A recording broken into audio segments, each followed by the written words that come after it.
Magandang araw po sa lahat ng mamamayan ng Bansud. Dahil sa patuloy at malakas na pag-ulan, pinapaalalahanan po namin ng lahat na maging alerto at tanda sa posibleng pagbaha at paglikas.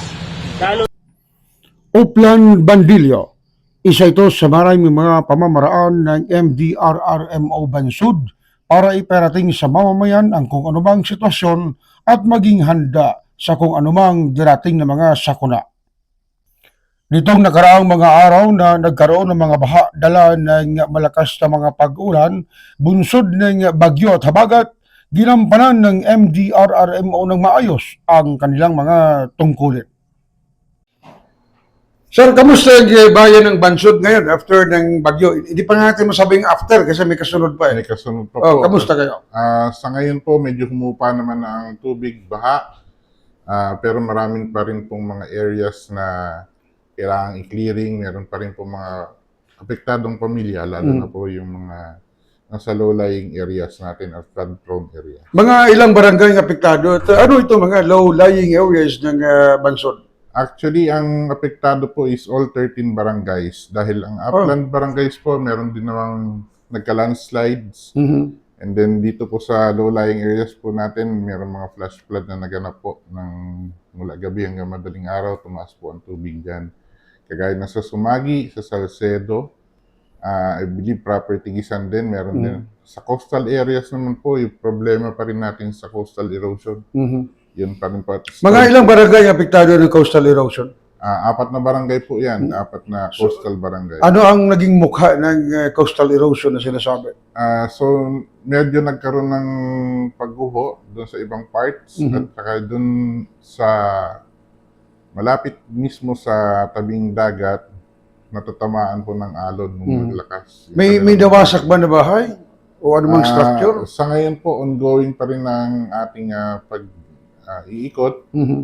Pero sa latest update po, wala namang nasira pa na bahay. Yung sinabi ninyo na landslide, saang area yun? At poko mas o menos, ano kalaki ang volume ng landslide?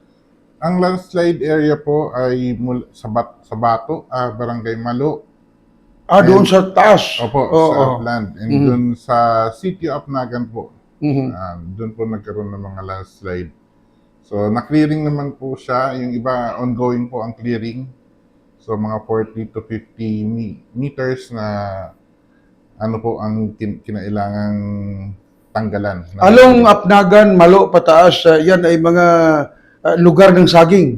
Ayan na. Hindi ba apektado ang sagingan doon? Meron po mga nag-uulat na hindi nila naibaba yung kanilang mga kalakal. Kaya so yun po yung mga naapektuhan natin mga residente po sa upland areas. Kamusta naman si Mayor Morada sapagkat mukhang hindi ko nakikita na namamahinga eh. Magdamag pong gising simula pa po Over alert. onset pa lamang po ng bagyo. Prior to the onset ng bagyo, kasi nagkaroon kami dito ng fire incident. Simula po noon, dire-diretso po si Mayor Morada sa pag-alalay dito po sa ating opisina, sa ating mga tanggapan, para maibigay po yung mga tamang serbisyo sa ating. Well, sir, your message of assurance para sa mga taga-Bansud na talagang ang MDRRMO ay active, of course, under the instruction ni Mayor Morada. Yan po.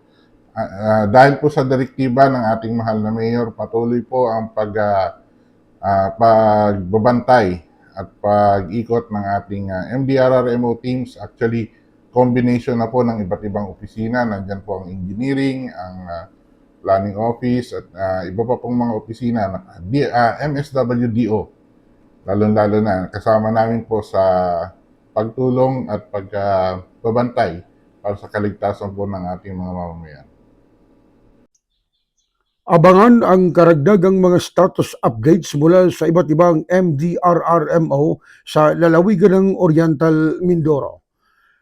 Kasama ang news team ng ORFM, Serbisyo Ora mismo. Ako si Tito Poras.